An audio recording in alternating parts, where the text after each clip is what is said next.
because I wrote notes down and I didn't want to forget what I was going to say. So like Lily said, I just finished my single season winter 46. Before that, was a 46. I completed my first round, as they say, of 46er in November of 2019. I started my journey in, I guess technically September of 2017, and it's been probably one of the most amazing, emotional, tiring things I've ever done. But before I jump into that, I just want to recognize a couple things. While I'll talk about how difficult it is and how emotional, I don't know, I'll talk about my emotions a lot, but how tiring and I think I put a lot of hard work into this journey. I also want to recognize the privilege that I had to be able to access the outdoors. So first, I just my ability to drive to the mountains anytime I want is really cool, and I also had the funds to get the right gear and the safe gear, and I also had just access to a lot of knowledge of where to go, how to hike safely, and a lot of people don't have that, so I just wanted to acknowledge that that was kind of a privilege that I had. And I also want to do kind of a, what we call a land acknowledgement, kind of a pseudo land acknowledgement. I just want to recognize that the Adirondacks or the High Peaks region were home to the Haudenosaunee people, also known as the Iroquois people, and Haudenosaunee means the people of the Longhouse. These people are now part of the Haudenosaunee Confederation, which are made up of 5 nations who are banded together in hopes of living in harmony. Their core value is called Seventh Generation, capital S, capital G, which highlights those who are not born yet, but who will inherit the world. So I think just kind of making the world a better place than how it was given. And while I personally haven't been able to give back this land, I feel like it's important to just acknowledge the original caretakers of the Adirondack Mountains, and perhaps we can just use these core values as we hike or experience these lands. So I just wanted to put that out there before I begin my personal journey. So my first hike was Giant and Rocky Ridge. I went on a Skidmore Outing Club hike. It's actually how Lily and I met at Skidmore College. And it was my first weekend as a freshman at Skidmore, and I was like, this is a great way to meet a bunch of friends. And it was, but also it's a great way to get really tired and sweaty and gross. And I got to the top of Giant Peak, and the leader of our trip told us about this. Well, I was like, oh my God, this is so cool. I've never been to the Adirondacks before. I did a lot of hiking in the White Mountains when I was growing up, but I'd never been to the Adirondacks, and I was kind of just I don't know, when you have that feeling of seeing something beautiful, like you just said, seeing something beautiful for the first time, and I was just kind of blown away. And our leader of the trip was like, oh, Annie, seems like you're pretty hyped about this. Well, there's this thing called the 46er Challenge. And I was like, oh, wow, hiking 46 4,000 footers, that feels so hard. Especially at the end of the day when I was tired, I was like, well, do I want to do it? And then the next day I woke up and I was like, wow, this feels like a really cool journey that I could go on. So I really love setting goals for myself and completing them. And so I set the goal to finish by the end of college, to finish all the high peaks. And I guess I finished my junior year, so I finished a year before I kind of planned on. And while I was at Skidmore, I led hikes with other kids on Skidmore. I also was encouraged by Lily at first to go on solo hikes, so I kind of built up the confidence to hike by myself, which felt really scary at first, but then became kind of a meditative experience going into the woods by yourself. And on my first round of the 46ers, I kind of learned a lot about route finding. So there are 11 peaks that are what they call herd paths. So they're not maintained by the DEC, and there's none of those trail markers. And the trail, as years have gone by, the trail has been easier to find, but you kind of have to know about route finding and know where you're going, and know kind of what to do when you get lost. Because there's really no trail signs, except at the top there is a summit sign, so that's pretty cool. And so I learned a lot about route finding. In that first round, I was building a lot of confidence in myself. I'm the third child, and if you want to talk about youngest sibling, I was never I was not really a confident person in myself, and this felt like a journey that no one in my family had gone on, and it was just like a big journey for me to build confidence enough to like go into the mountains and know where I was going. And in that first round, I also just was introduced to what winter hiking was, and the right gear that you have to have. And the first time I went winter hiking, I was like, whoa, these mountains are completely different in the winter. There's hypothermia, there's snow, there's ice, there's a lot more wind. The peaks look really different, but while that was true, I also thought they were even more beautiful. I thought the snow really made them much more dramatic. I just thought the snow brought out like a different side of the mountains. And so once I finished my first round, I was like, oh my gosh, yay, I finished a goal, and that's great. And then about a year went by, and I graduated Skidmore, and I actually went to Colorado for a year, and then I just moved back here in September. And my senior year at Skidmore, I was like, okay, cool, I finished my first round, and then I was just hiking a lot in the winter again, and I was like, what if I did it again? And I just did a winter 46, and then I actually did it with a partner, and my partner and I were like, what if we did it in one season? Because that's just faster to like get it all over with, and then you don't even have to wait another year to like keep going. So I basically finished. So we basically were like, okay, this is what we're gonna do. We're gonna do a single season winter 46, and a lot of planning went into that. And you know, winter is a lot, as I said, just a lot more dangerous than any like non-winter season. So the weather changes really rapidly up, especially above like 3,500 feet. The weather can change really quickly. Snow and wind become a much bigger deal, or like wind becomes a much bigger deal when all your clothes are sweaty and it's like negative 20 degrees on the summit. And there's just a lot of like ice and snow concerns, so there's a lot more things to prepare for than in my first round of the 46er. And let's see where, okay, yeah, so I finished, so it was very, it was very difficult in some senses, but very beautiful in other senses. As I said, like one of my favorite moments this winter was that time I was talking about earlier, how the clouds got inverted, or I got inverted, I think is the way to say it.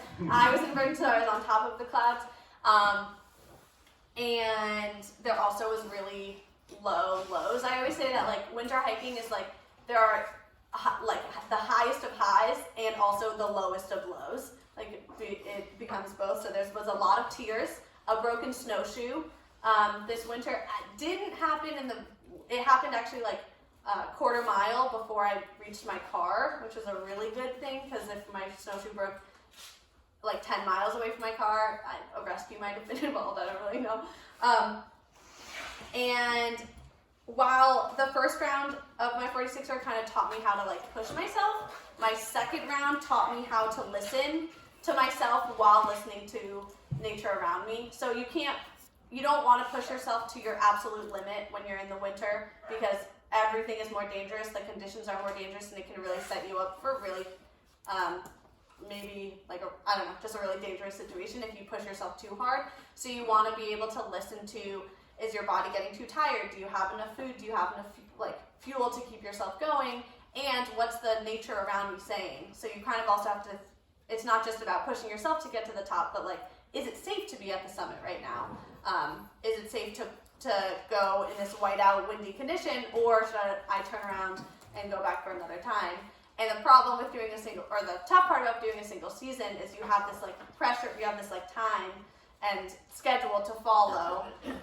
But above all, you just have to learn like safety is of most importance, and that's kind of what I learned, is how to listen to the nature and how to listen to the body, my body around me, and how to kind of complete a goal while also keeping everyone and nature safe.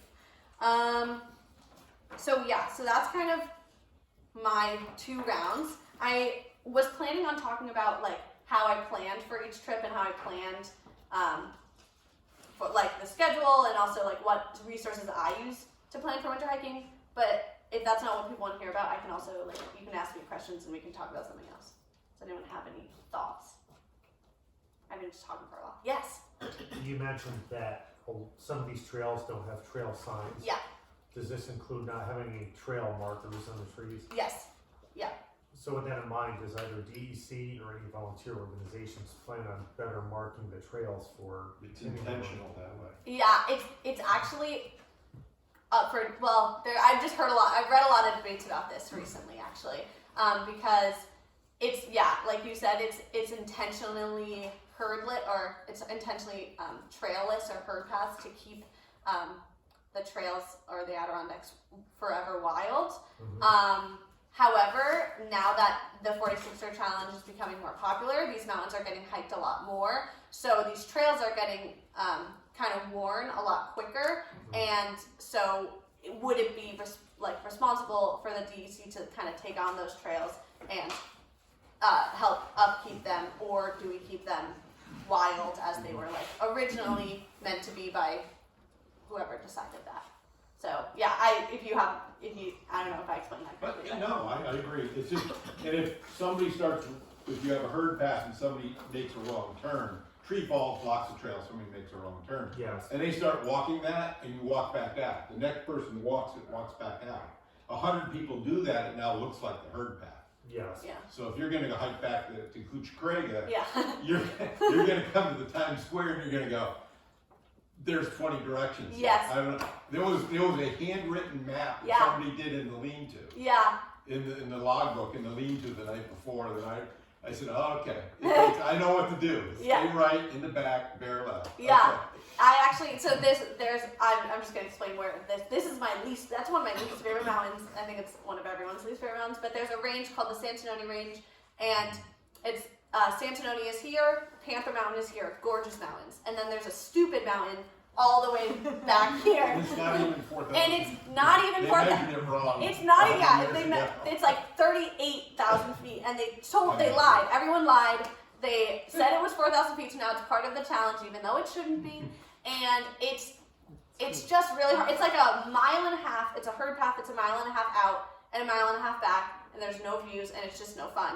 And the first time I did it was, this wasn't even winter. I was going from Panther, and the area that the trail goes off to Kuchkrega, there's 20 different things that you think are the trails. So you'll go down this way, and then be like, wait, that actually turns into, that's I'm going left, and I know that I should be going this way because I can see it, but I'm going this way. And it took me a good 20 minutes to find the right direction to where we're going. So then, let's say if somebody wanted to take the initiative to block the diversion side path for, let's say, a downed tree or log, Yeah. would that be strongly discouraged, or No, something that no one's people going do to it. really take the People, initiative? I would probably come back out and spending 20 minutes going the wrong way and find a tree. Yeah. Uh-huh. I would drag one across there. Yeah, yeah. And in the winter, you have to take your snowshoes and pat down the trail. And one time, I packed down the trail for 10 minutes and then realized I was going the wrong way, which was really, so annoying and very frustrating. And on my way out, I was like, man, I don't want anyone else to follow my pack down, because usually you just follow, if there's a pack down trail, you just follow it, because that's the easiest thing to do. But I didn't want anyone to follow me, follow the trail that I made and be frustrated like I was, so I had to find sticks that were on the ground and try to, hopefully, I thought I made an X on the ground, and I hope people thought that as well and didn't follow. But it's kind of ooh, let's all help each other. But it is kind of weird that we're let's all help each other, but no, we can't provide money and volunteer work to make these trails better. You never know, it might actually save a few lives. Yeah. It also prevents some extra trampling and erosion. Absolutely. Yeah. Yeah, it's kind of weird, the gatekeeping, if I'm honest. Yeah. It's kind of strange. No, it's Weird of it, and it's kind of Like everybody that had to hike it so far had to figure it out. So why make it easier for the future? But then you have the other side of it that if we maintain the trail, would we be able to do a better job of it not being degraded? Yeah, and I'll talk to someone who finished their 46er round in I don't know, the 70s, and they'll be like, oh, the herd paths were so much harder back then. And I'm like, that's very true. So now should we just feed into like making the trails better and more approachable or not. Like it's again, it's like I think 46er the 46er Club has this debate all the time. I recently saw it on Facebook. Oh, beautiful. Yeah. Yeah. No, please. It's No, please, Okay. no, please go. I was just gonna put in that I'm really lazy with equipment and slow to, but I do winter hike a little bit. Yeah. I wanted to hear what you recommend, what you love, what you hate. Yes. That would be super helpful. Oh my goodness, I love talking about gear. So I will, that was on my list, I'll talk about it. Okay, so for winter hiking, it is a law that you have to have snowshoes. If the snow is above 8 inches, or else and I've heard of people getting like fined without the snowshoes I because, didn't know that. well, there you go, this is why we're here. The snowshoe, well, this is in the High Peaks region, I think also in Lake George. I might be wrong about that, anyone know? No, I definitely haven't. I don't know. Maybe it's not as it's definitely enforced in the High Peaks. I don't know about anywhere else. But the reason for that is to, as I said, pack down the trail. If you're not wearing snowshoes, you can do what's called post holing, which is when your foot just like goes through all of the snow. Yeah. And it sucks for you, and then it also doubly sucks for the person who's after you, who might like fall in and then twist their ankle. And snowshoes just, some people don't like them because they're bulky and big, and it's very true, they are bulky and annoying sometimes, but they make life so much easier for you and everybody else if you have them. Snowshoes also can be really expensive, so there are places that are in the High Peaks region where you can rent them. Like if you don't really know what kind of snowshoe you want, or you don't want to like really buy snowshoes because you're only going winter hiking once a year. There's the Cascade Welcome Center, which is in between Keene and Keene Valley, Keene and Lake Placid, and they rent snowshoes. And the EMS also here in Saratoga rents snowshoes. There's a lot of places that rent gear, so if you don't know if you want to like make that big investment, because that is a big investment, then I would recommend renting the snowshoes. There also there's Facebook Marketplace is also a really cool place to buy cheap gear. If you don't know necessarily what kind of gear or what kind of snowshoes you want. I've gone through a big snowshoe journey. As I said, my snowshoes broke earlier this year. I had Tubbs snowshoes, and it was locked with what's called a BOA system, which makes things really easy because it's like a knob and it's like wires, and you can just turn the knob and it tightens your snowshoes really quick and easy, which was great for 2 years, and then the wire just snapped, which makes the snowshoe unusable, and like almost fixable in the backcountry, but not super great. So after that, I went bougie and I got the MSR Lightning Ascents, which are like the most bougie type of snowshoe. But if you are making an investment, these are the best snowshoes to get, in my opinion. They're light. The crampons on the end are very sharp. It makes life a lot easier. But it is probably the most expensive snowshoe on the market. If you want to borrow a pair, there's 3 in my basement. There you go. So yeah. So snowshoes for sure. Micro spikes as well will help with icy, like the icy bald summits. Or if the snow is not above 8 feet, then you might want to just like wear them. Then that's okay. You can do that too. So snowshoe. I wrote a list. 1 second. Did you find that you needed full-on crampons? Yeah. So I was gonna. People have different opinions about this. I don't have crampons. I never felt like. Well, there were some moments where I was like, ooh, it might have been nicer to have the crampons. I would have been more confident in my like stepping. But because I had snowshoes which had like sharp crampons on the end, I definitely still felt safe. But crampons, I've heard from people who are crampon people that like crampons might have just like make things a little bit easier. I'm thinking of Giant Mountain, which has just a really steep ascent. I know that like a lot of people say crampons are really useful for that one. Cliff Mountain, I know people like using crampons for, but I never was in a place where I was like, oh my gosh, I have to turn around because I don't have crampons. Good call. Thanks. Any mountains you had to cancel out on and go back to? Yes.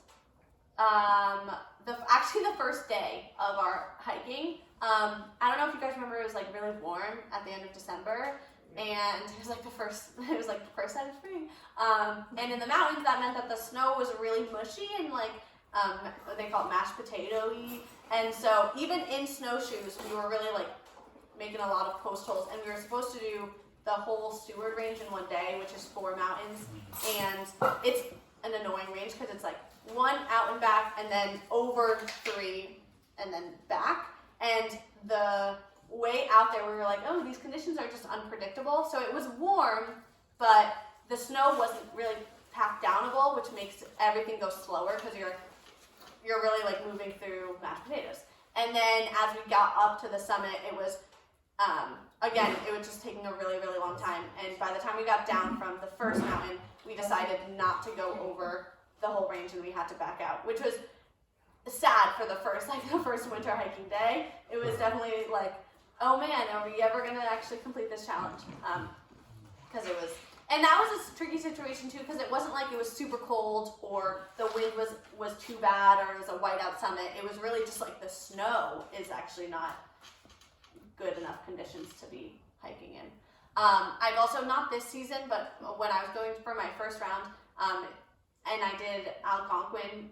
This actually took me 4 times to summit Algonquin because I had to turn around so many times. But you hike up Algonquin, and it's a bald summit, and right at tree line, it was February, and it was white out conditions. It was like snowing and windy, and you really couldn't see in front of you, and you do not want to go forward when you can't see in front of you, especially on a bald summit where you don't really know where the trail is. And you can see cairns, which are rock piles that signify where the trail is, but we couldn't see that far ahead of us. And I was actually leading a Skin Routing Club hike, and especially because I had 10 people with me, I was like, you know what, team, like, let's turn it around. It's fine. We'll come back for another day. And a lot of the people on my trip are like, no, like, let's go for it. Come on, like, stay stoked. Like, let's do it. And I was like, no, like, I had to be the one to put their foot down and be like, it's not safe at all. We actually were on our way down, and someone came up from behind us and was like, yeah, I was on the summit. It was the scariest moment of my life. Like, it was a really good thing that you didn't go up there. I, like, didn't know if I was going to get back down. Wow. Yeah. It was, so we made the right decision, but there have been very scary stories of people just getting lost in a whiteout and not being able to find their way down and getting either dying or getting really hurt. So Going up isn't so tough because you just go up, keep going up. Yeah. Going down. yeah. Coming down, you have 360 degrees worth of choices. Right, exactly. It's the going down and it could have gotten even worse, like the I weather. always take a compass bearing walking up, Oh yeah, and then just invert it to walk down. yeah. If you don't know, if you can't figure it out. Yeah. Yes, Lily. What was the most mileage that you did in a day? Ooh. Alan? No, well, Alan was 20. Oh, Alan, that was the mountain that I truly, like, we were so close to not getting to the top of it, because we were breaking trail the whole way. So Allen Mountain is notoriously crappy, because it's like 8 miles walking through like hilly, like woodsy stuff, and then you get to the mountain, and then the mountain is just a slide up to the top. And it would be a cool hike if it was just at the mountain, but because you have to walk the 8 miles in, it really stinks. And we were walking 8 miles in, and we were breaking trail, and the trail was hard to keep track of. So we first like lost the trail a bunch of times. We get to the base of Allen, look up the slide, doesn't look good. Like, it just looks miserable. And it was kind of one of those situations where we're trying to make our way up, and we're breaking trail, and then we're like stepping forward and then sliding back, and then stepping forward and then sliding back. And I remember it was like 11:30, and we still probably had 1,500 feet of elevation gain to go. And I was like, okay, 1 o'clock, we're turning around, because we were getting really sweaty and like our clothes were getting really soaked because it wasn't super cold. It was like probably 30 degrees, but it was also really windy, and cold and wet is a disaster and can lead to hypothermia. So we made like the decision, okay, if we didn't make it to the top by 1, we have to turn around and get back to the car. So we did make it to the top exactly at 1. But it was like one of the most brutal climbs, I think. But the longest day, it wasn't even the longest day. The longest day was probably that, mileage-wise, that inverted day. It was, we did, Gray, Skylight, Marcy, Phelps, and Tabletop. Oh my god. And that was 23 miles and probably 8,000 feet of elevation gain. Wow. Oh my god. But the longest time we were ever out on the trail was the Dix Range, when we were also lost the trail, breaking trail.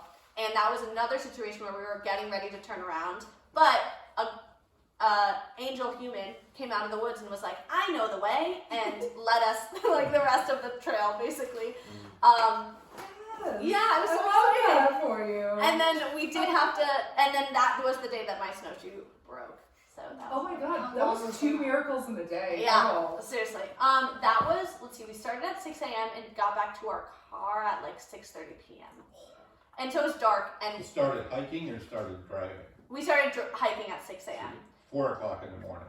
Yeah, well, yeah, so I was awake, I guess, from 4 o'clock in the morning, and I am a big morning person and a big not evening person, and the minute the sun went down, even though I knew we were gonna make it because our angel friend had packed down the trail, and we were only 2 miles away from the car, my mood went sour. So like from that day, I was like, I will start as early as possible. I am not hiking out in the dark again.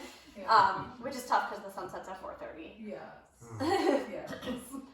Back to gear. For the winter, I just pulled out my winter hiking list, and an important thing is to bring 2 extra pairs of socks or more, because you definitely cannot be hiking in wet feet. And even if you don't like sink your feet into like a pond or a bog or whatever, your feet will get cold and sweaty and melt the snow that's on your feet. And so sometimes you have to like pull over and just change your socks because they're wet from the snow, because your feet are sweaty and they're melting it. So extra socks is huge. I always had, so like snowshoes, micro spikes, gaiters are also, do you know what gaiters, everyone know what gaiters are? Okay, that's fine. I'll tell you, there's these really cool things that like cover, they attach to your shoe and they probably cover up to here. And they're really helpful for things like breaking trails, so then the snow doesn't get into your boot. So gaiters are also super important in my opinion. And I carried an ice axe with me, but it was never 100% necessary. Like the partner I was with didn't carry an ice axe, but I felt cooler having an ice axe. So for like the coolness factor, you might want an ice axe. Are they heavy?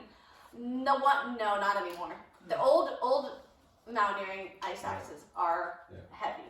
But nowadays they're so light. The only thing I found is I had an aluminum one. Yeah. I only carried on a few mountains, but it sucks the heat out of your hand. Yeah, that's A very pair true. of gloves, a pair of mittens, and the aluminum would suck the heat right out of your hands. Yeah. So I would, if I did it again, I would get something that was not aluminum but still lightweight. Yeah. There's a lot of options, right? Like now, you can hold them and test them out, and maybe the most lightweight isn't the most sturdy, so maybe medium lightweight, but and snacks and water is really important.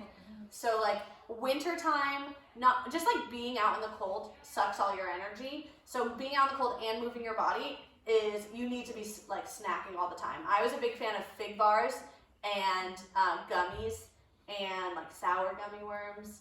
Not snacks that don't freeze as well. So like Cliff bars will freeze, but like Nature Valley wafer bars don't freeze. Yeah. So that was a big thing for me. Like peanut butter was really helpful for snack wise, but this is a preference thing.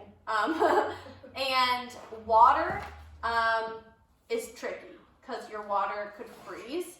So I have like a water bottle. I have an insulation thing that did a pretty good job of keeping my water not frozen. I also drank electrolyte water, which has, I think, like a higher freezing temperature or lower freezing temperature, so it didn't freeze as fast as regular water. You carry it upside down And too? yeah, I was gonna say the like trick is to put your water bottle upside down. So then, because water freezes from the top down, so this will freeze, but when you flip it over and to drink out of it, like the whole thing will be frozen and like. You need a good water bottle you could smack against a tree to break the freeze. Right, yeah, and sometimes the like top will be frozen, like this Yeah. will be frozen. You just need to like bang it a little bit to get the water out.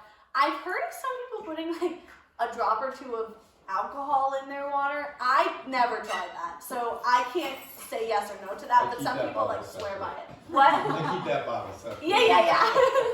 And I had I also use sometimes I had a bladder, so the like against my back the water would not freeze. The only thing that would freeze is my tube. Oh. So yeah. So what I would do is I would drink the water and then blow the water back in and then put the tube like in my base layer and hope that it didn't explode on It's my just back. a place you keep the chocolate chip cookies. Exactly. Or the Snickers. Yeah. I'm a big Snickers person. Summit Snickers are really awesome, but those do freeze, so I keep it like right in the warm areas. The main thing is that your core body is the warmest part. So, or this part that you want to keep the warmest. So vests are helpful. Multiple base layers could also be helpful if you like sweat through one and you're cold. Or like you always want to think about what would happen if I had to stop moving for a long time. Like I like twisted my ankle, or like there was that weekend in the winter that was like 0 degrees for the not on top of the mountain, like on the like down here. And that was a weekend I think it was just Saturday, but that Saturday we had decided like it's not safe to go, because even though we know that when we're moving, like we're warm because we're warm-blooded animals, we can keep our body temperature up. If we like break our ankle, or if anything happens where we have to stop moving and wait for someone to rescue us, we're gonna be sitting for probably like 6 hours. And how can we keep our body warm and not also get like further injured with hypothermia or things like that? So you always want to think about if that would ever happen to me, I have extra base layers where I would like immediately put on a dry base layer, and I had a really nice puffy, again that is an expensive piece of gear but worth it, like a puffy like extra everything basically. And I would say trash bags too, like 2 heavy duty, Yeah. like big 55-gallon trash bags. I got stuck in the whites once. I didn't overnight, expecting I'd be fine. But the trash bags, I would say, were the thing that saved me. I dug myself a little snow cave. Make them bright orange too. Well, I'm not gonna do much good if you're under the snow. Well, but if you're out sitting on the side of the trail and somebody flies over in a helicopter looking for you, True. you can spot that instead of somebody in camouflage. Yeah, that's true. So did you make a snow cave with the trash bag? Like you lined your snow cave with the trash bag? I shoveled with a snowshoe that I Oh my had, god. but Okay. I brought I a never summer did that. sleeping bag because I was like, it's warm out, and then got myself in a sticky situation. So Stalker. Okay. the trash bags were very helpful for keeping me dry at least. Did you ever put any butter in your cocoa?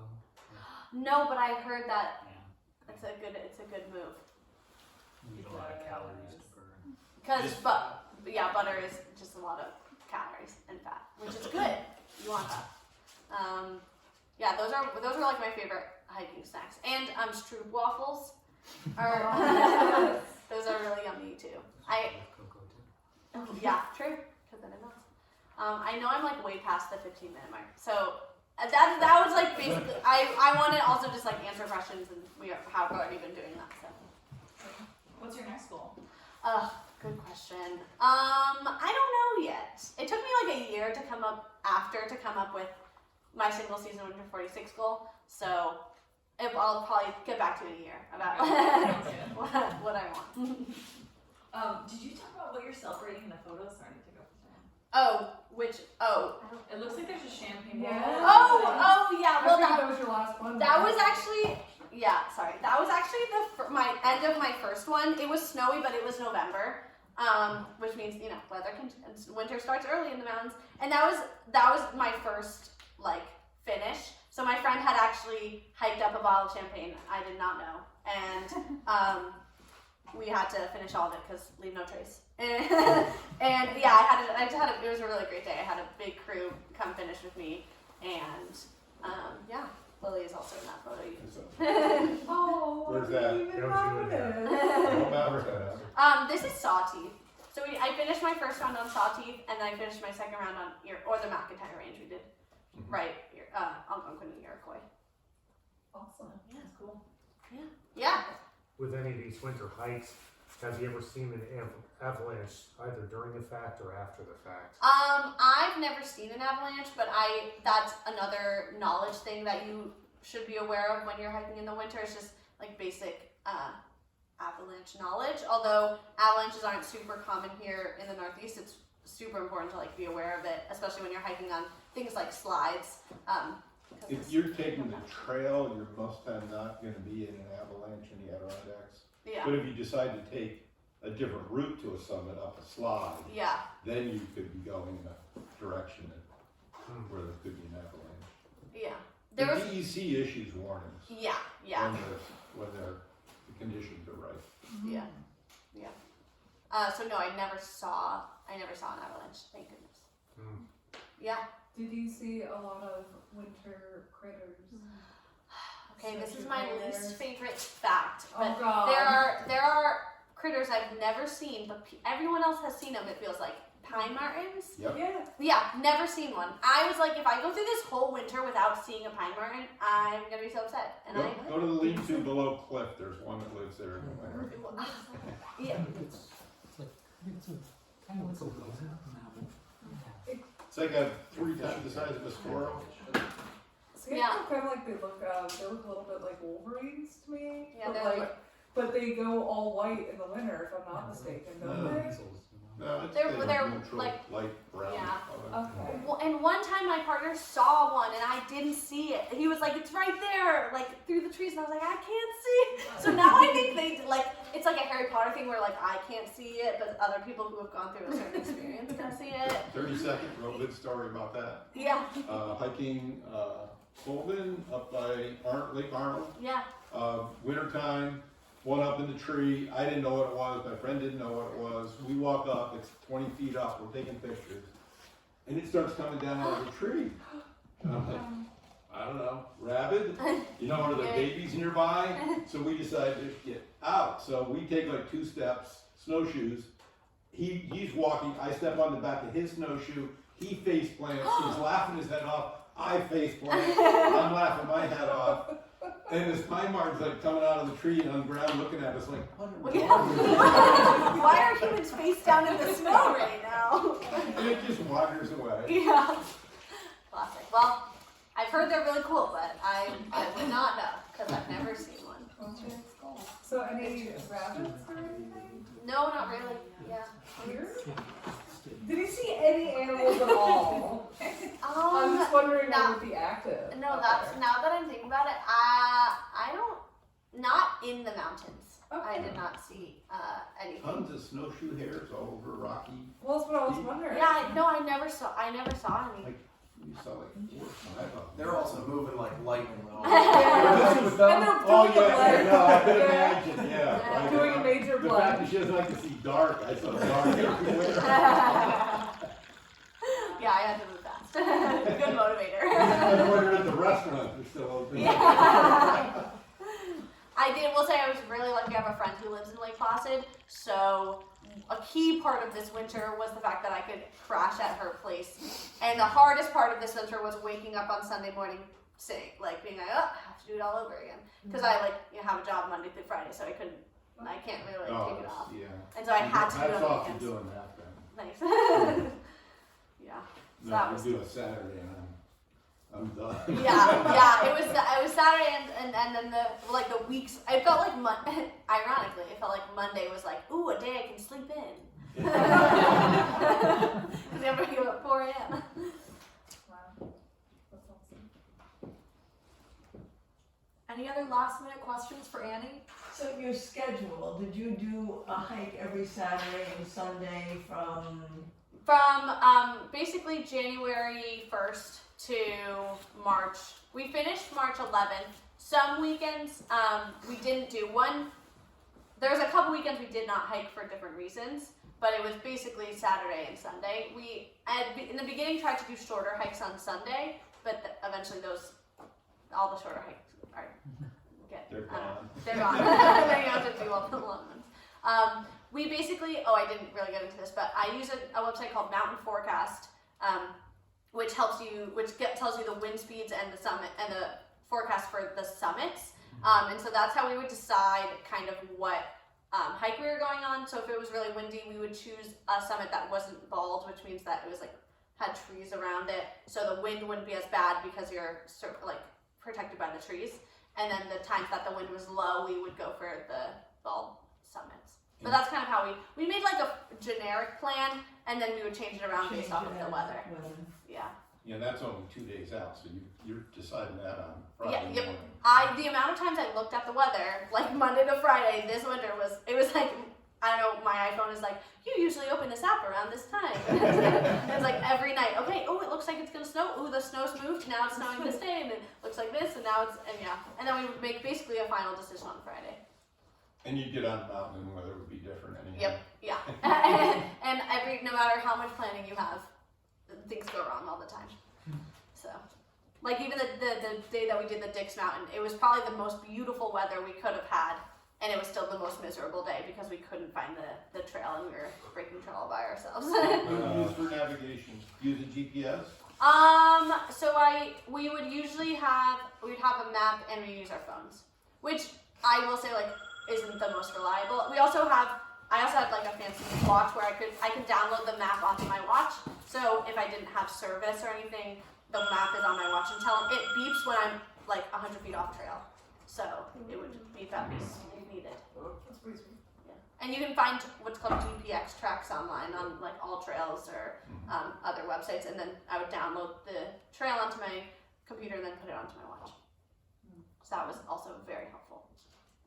Did you use a headlamp or a flashlight?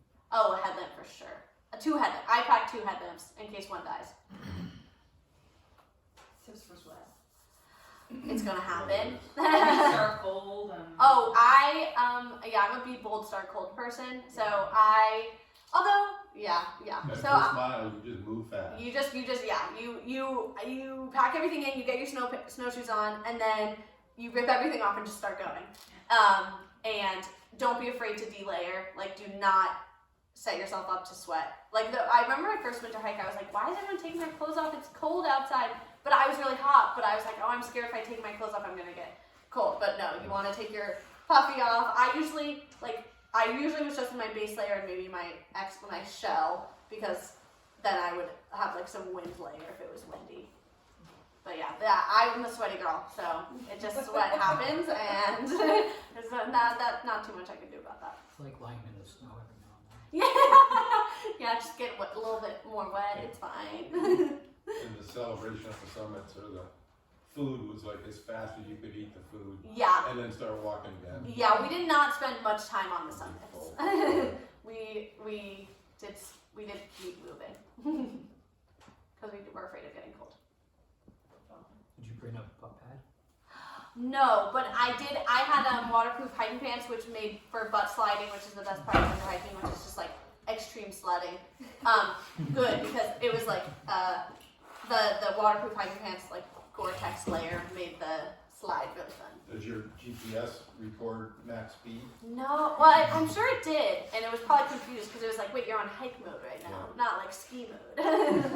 12 miles an hour. Yeah. Goodbye to the next one. Down Not Algonquin. above. But there are butt sleds, and we did see people with butt sleds. That feels like, we at some point were like, oh, that seems cool, and then sometimes I was like, that feels way out of control. But the classic just sit on your butt and slide down also works. Final questions? Everyone content? All right.